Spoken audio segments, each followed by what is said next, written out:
continuamos. Consideraciones. Vamos a ver algunas imágenes. Es muy importante ver equipos. Aquí vemos algunos hardware. Esos equipos que ustedes pueden ver acá, pueden ustedes, digamos, diagnosticar que tienen cara de ser costosos. Y sí, son muy costosos. Podemos ver algunos compresores, ecualizadores, preamps, limitadores, sumadores, etc. Vemos que la pantalla de este espacio es chiquitica, ¿sí? Porque el enfoque de este mastering es más hacia un audio específico. No va a ser ninguna mezcla, que es cuando necesitamos una pantalla más grande para poder ver todos los tracks, y pueden haber hasta 100 tracks en una obra instrumental o musical o en una canción. Aquí ya es la hora mezclada, entonces muchos no utilizan monitores tan grandes. Se preocupan más por el espacio de trabajo, que tenga todo bien acomodado a la mano, que él se pueda sentar acá donde ven el cursor y pueda tener acceso fácil a cada uno de los recursos que hay. Los monitores, muy importantes, son monitores especializados para mastering. Cuando hablamos de monitores especializados para mastering es que tienen calidades muy altas, el ataque, la transiente, la respuesta en frecuencia, etcétera. Y obviamente el hardware está diseñado para ser lo más fiel posible con lo que se está escuchando. Vamos a ver otra imagen. Aquí vemos otro ingeniero con su espacio.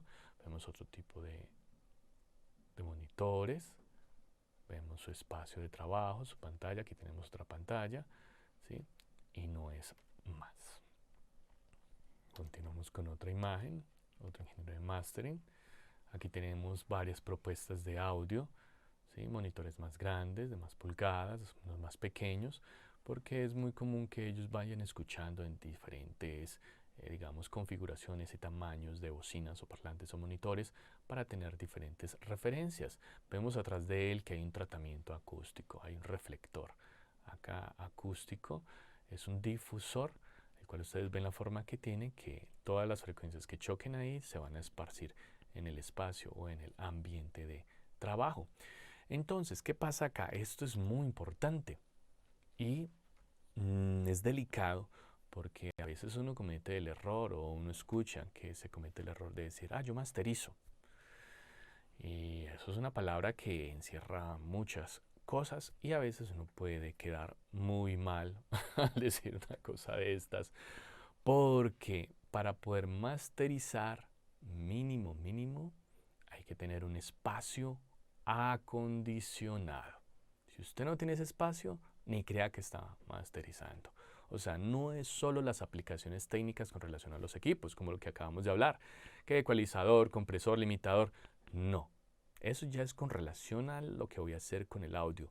Pero yo tengo que tener un sistema acústico, o sea, yo debo tener un espacio acondicionado acústicamente para yo escuchar de la manera adecuada, y eso es algo que es muy complicado lograr. Entonces todo eso lo vamos a compartir acá. Este es un ingeniero de mastering muy conocido en Colombia. Aquí vamos a ver el espacio de trabajo de él. Él se llama Camilo Silva. Vemos que en la parte de atrás de él vemos unos difusores, ¿cierto? Lo que hace él es de acá, sale el audio, rebota acá atrás y lo que hace es difuminar, ¿cierto? Pero eso tiene un cálculo. ¿Para qué?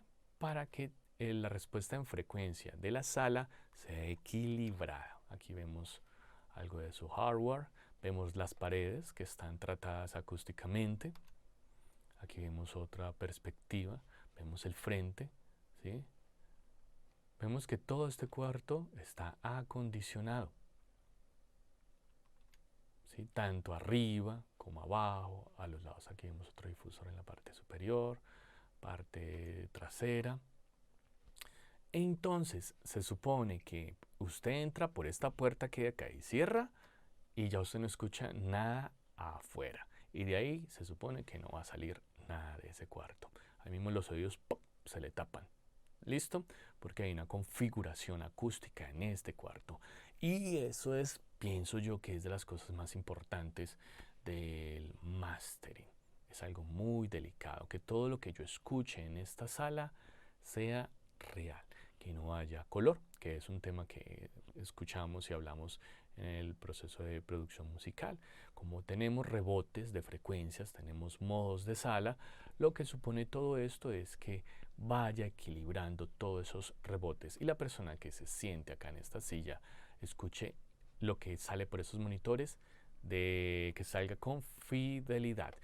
Ya hemos escuchado que la respuesta en frecuencia, lo ideal en un cuarto de estos es que sea plana o lo más cercano a algo plano, que no haya incrementos o pérdidas de algunas frecuencias, porque me estaría engañando el oído y estaría haciendo un trabajo erróneo.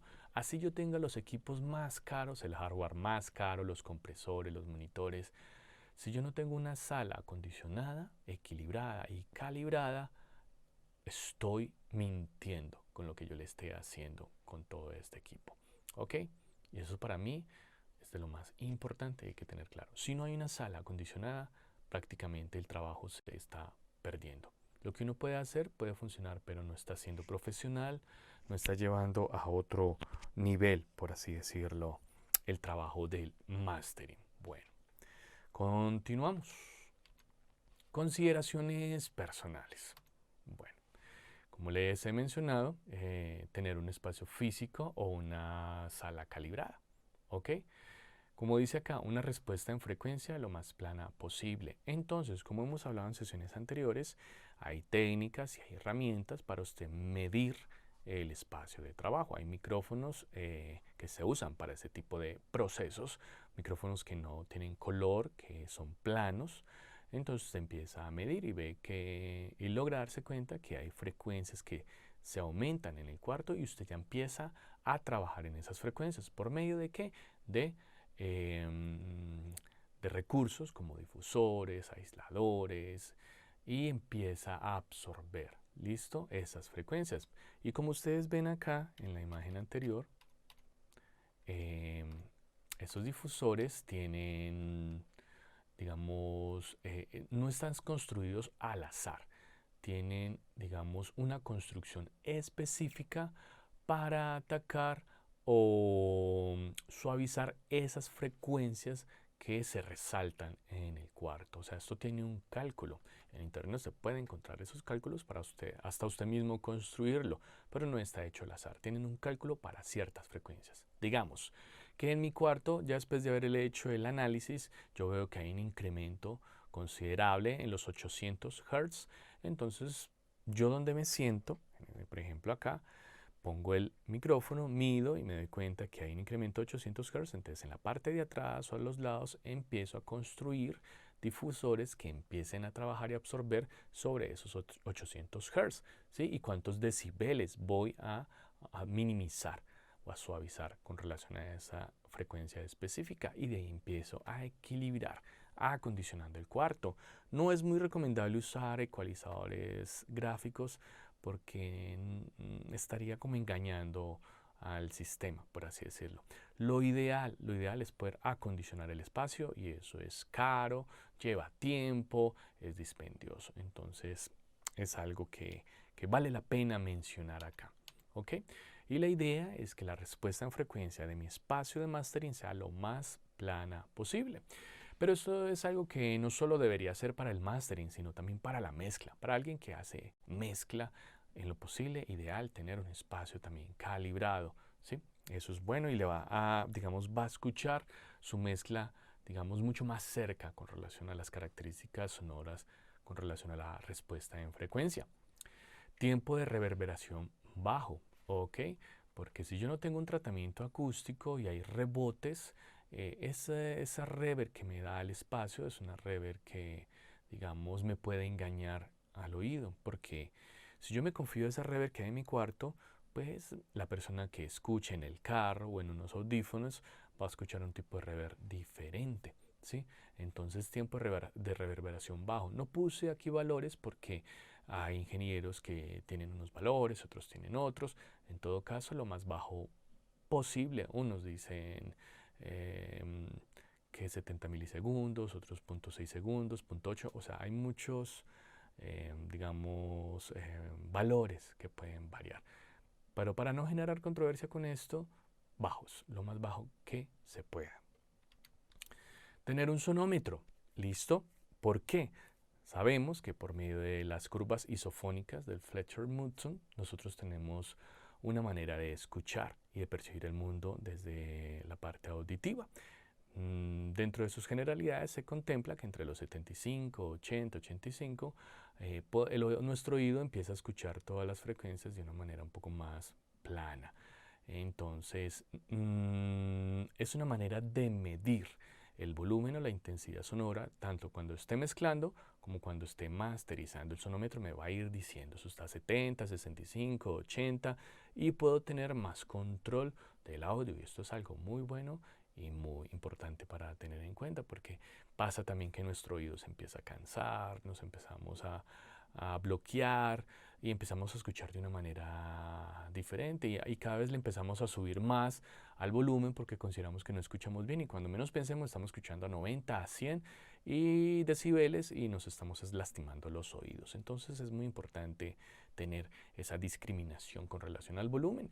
Muchos hacen ejercicios con relación, voy a escuchar el audio que estoy mezclando o masterizando a un volumen de conversación, entonces 40, 30, 40, 50, y va subiendo el volumen y usted puede tener esas diferentes referencias con relación al volumen. Entonces eso es bueno tenerlo presente, no solo para el mastering, sino también para el proceso de mezcla. Cuando vamos a hablar de hardware o software,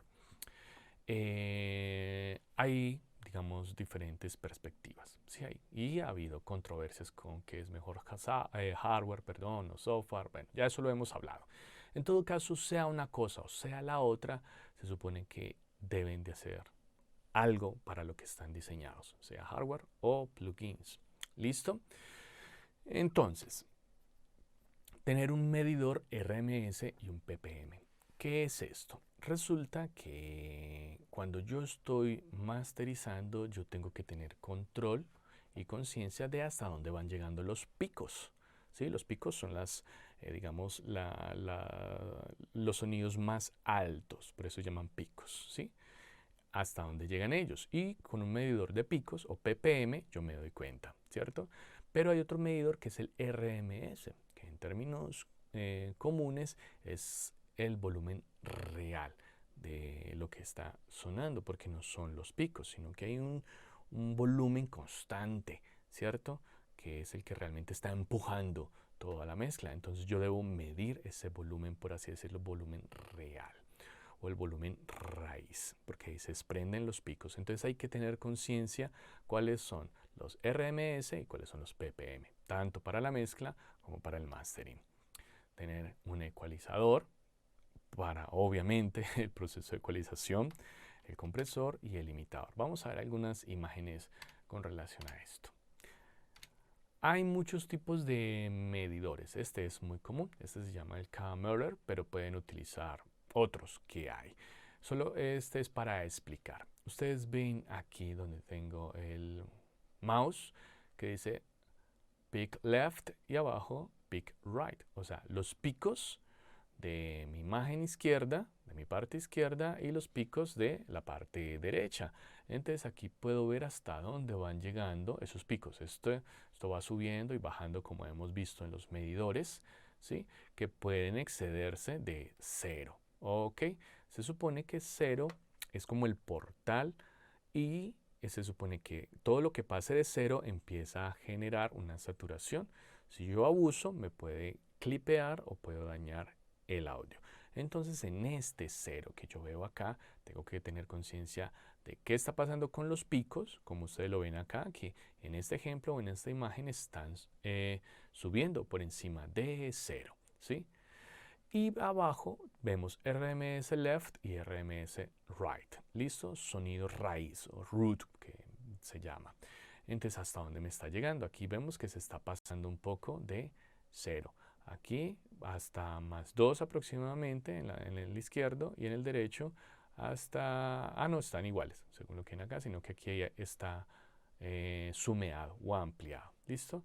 Entonces vemos acá que en el RMS left está más o menos a menos 10 y aquí en el derecho a menos 9, pero vemos que en esta toma está llegando un poquito más arriba, aproximadamente 2 decibeles más de 0, pero los picos están mucho más altos, ¿sí? Entonces son dos mediciones que hay que tener claro. Los picos, como son en algunos momentos, pues yo puedo acotar, puedo dejar pasar, pero sé que no van a mantenerse ahí, ¿sí? En cambio, el sonido RMS sí es más constante y ese tengo que tener cuidado. Aquí hay un ejemplo para poderlo, digamos, entender. Aquí vemos los volúmenes de pico, por ejemplo, aquí vemos este pico hasta donde sube. Todo esto que ven en el mouse son los picos, ¿sí? De la mezcla. Estos son picos, estos son picos, todos estos son picos. ¿Listo?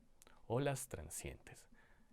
Nivel RMS, que es esto que ustedes ven acá como de un lila, un azulito más claro. Este es el volumen real. Y esto es lo que mide el cam error. Y estos los picos que mide el cam error que les mostré en la imagen anterior. Entonces hay que tener claras estas dos medidas, ¿sí? Si yo empiezo a controlar el nivel RMS, voy a tener cierto control del sonido real de la mezcla, ¿sí? Las transientes, ¿a qué están enfocadas? A las variables de volumen en el transcurso de la canción. Cuando yo empiezo a comprimir, yo estoy empezando a acotar o a recortar estos picos y la imagen, ¿sí? Se me empieza a apretar o a comprimir con relación a la frecuencia, o sea, se van recortando los picos, perdón, y la mezcla va perdiendo dinámicas. Entonces hay que tener cuidado con eso.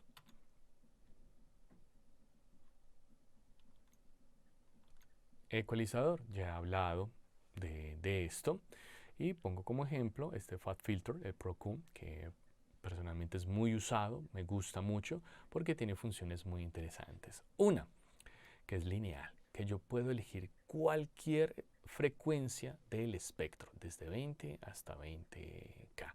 Puedo elegir cualquiera, no es multibanda, y eso me permite, digamos, manipularlas en muchos aspectos. ¿Cómo cuáles? Primero elegir el tipo de frecuencia, el tipo de ganancia, si le voy a subir o bajar, y el Q, que es el ancho de banda, ¿sí? Que esos son tres elementos primarios. Pero hay algo más, que yo puedo, digamos, ecualizar o manipular cierta frecuencia desde su imagen estéreo, porque a veces es la imagen estéreo en general que yo quiero manipular, pero resulta que hay una frecuencia específica que solo está, digamos, fluctuando acá en la parte izquierda o en la parte derecha. Entonces yo no voy a utilizar un ecualizador que me accione en todo el espectro, ¿cierto? En el envolvente o en la imagen, ¿no? Hay unas partes específicas porque hay instrumentos que están a la izquierda, derecha y otros al centro. Entonces posiblemente haya un instrumento por allá en la parte izquierda, paneado a la parte izquierda, que hay una frecuencia que me está generando conflicto. Entonces yo puedo ir por medio de esta función L o R y buscar esa frecuencia de ese instrumento paneado y acotarla o sumarla o manipularla. O sea, prácticamente esto es un ecualizador 3D y eso es algo muy, muy, muy bueno. ¿Listo? Continuamos. Con relación a compresores, hay compresores diseñados, como les dije, para el mastering, ¿sí? Por ejemplo, acá tenemos dos ejemplos, Shadows Hill y el Tube y generalmente son compresores que son estéreo, porque obviamente están trabajando en las dos señales L y R y obviamente digamos, se pueden setear estos compresores de muchas maneras, tienen diferentes configuraciones, es todo un arte trabajar con estos compresores. Trabajan mucho la imagen también estéreo, como se ve en el espectro de manera 3D y tienen características propias para, digamos, ayudar a que la mezcla se pueda comprimir, pero que no se degrade, que no se dañe, que no sea una compresión brusca, sino una compresión suave, que lo que quiere y lo que pretende es subir la señal y destacar lo mejor del audio. Entonces son compresores ideales para eso. Cuando vamos a los limitadores, ya estamos hablando de, como mencioné ahorita, un techo. Hay un portal acá arriba que si yo activo ese limitador, por algo se llama limitador porque hay un límite, de ahí no me puede pasar. Y yo empiezo a manipular ese techo. Si lo quiero bajar, bajar, bajar y apretar, o lo quiero abrir al máximo, lo que sea, Eso es lo que hace el limitador, como ustedes pueden ver acá. El límite, el nivel límite, ¿sí? Acá lo puedo controlar. El input gain es la cantidad de señal que yo quiero agregar y el output gain, que es la señal de salida. Entonces estos dos se van complementando y equilibrando, pero no va a pasar de este limitador. ¿Listo? Y eso es algo muy importante porque yo debo ser claro hasta dónde me va a llegar esos picos de señal y cuánto voy a comprimir. Y hay varios limitadores tanto en hardware como en plugins. Aquí vemos uno de Awesome Advanced.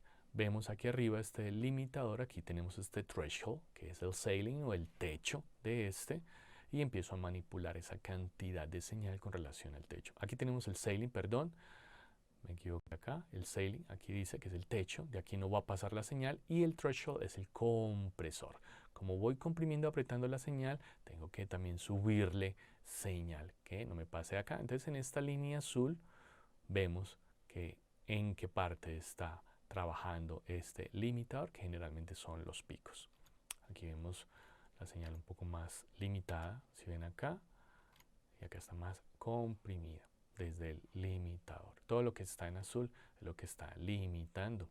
Y hay que ser muy sabio para limitar. Eso no es solo apretar, apretar, apretar ahí, no, sino que hay que ser muy sabio con esto. Aquí tenemos otro plugin que me encanta y es el limitador de Fault Filter que se llama Pro L.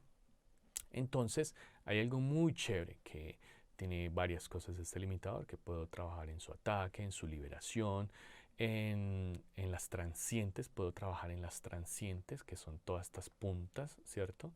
Todos estos picos que vemos acá. Y miren, acá podemos ver cómo él empieza a trabajar sobre todos estos picos. Entonces voy decidiendo cuánto quiero limitar. Es muy chévere este plugin porque puedo ser muy específico, muy quirúrgico y puedo trabajar obviamente desde los ppm y los RMS. ¿Ok?